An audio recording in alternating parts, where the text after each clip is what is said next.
ఇంకో పక్క తొందరలోనే గూగుల్ విశాఖపట్నం రాబోతుంది.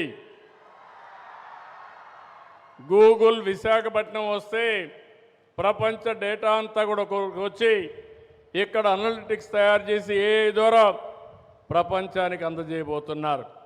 అంటే నాలెడ్జ్ ఎకానమీకి చిరునామాగా ఆంధ్రప్రదేశ్ ఉంటుందని చెప్పి కూడా నేను మీకు తెలియజేస్తున్నా. రేపు 2వ తారీఖున ప్రధానమంత్రి గారు అమరావతి పునఃప్రారంభం.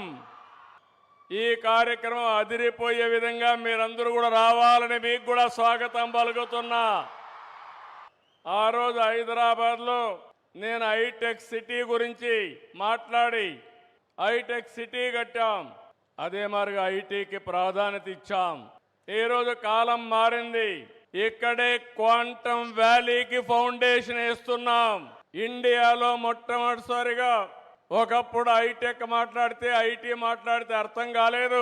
ఇప్పుడు క్వాంటమ్ కంప్యూటర్ మాట్లాడితే చాలా మంది అంటున్నారు అది ఏం చేస్తుందని.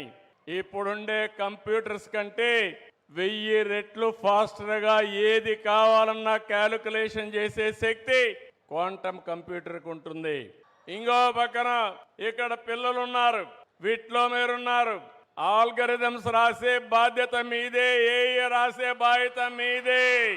ఒకప్పుడు ఐటీ అంటే తెలియని వాళ్ళు ఐటీ నేర్చుకుని ప్రోడక్ట్స్ తయారు చేశారు. ఈరోజు మీరందరూ కూడా నేను ఒకే పిలిపించాను. ప్రతి ఒక్క ఇంటికి ఒక ఏఐ యూస్ కేస్ అన్న తయారు చేయాలి, లేకపోతే ఏఐనా వాడాలని.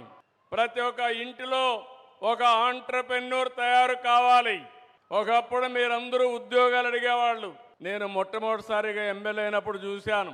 అవసరమైతే ఇంట్లో ఉండే 2 ఎకరాలు అమ్మి లంచం ఇచ్చి ఒక అటెండర్ పోస్ట్ అడిగేవాళ్ళు. ఇప్పుడు ఎవ్వరు కూడా కలెక్టర్ పోస్ట్ వచ్చినా కలెక్టర్ కంటే ఐటీ బెటర్ అని అందరూ కూడా ఐటీ చేసి గ్లోబల్ సిటిజన్స్ అయ్యే పరిస్థితికి వస్తున్నారంటే అది తెలుగువాడి సత్తా అని మరొకసారి తెలియజేస్తున్నా.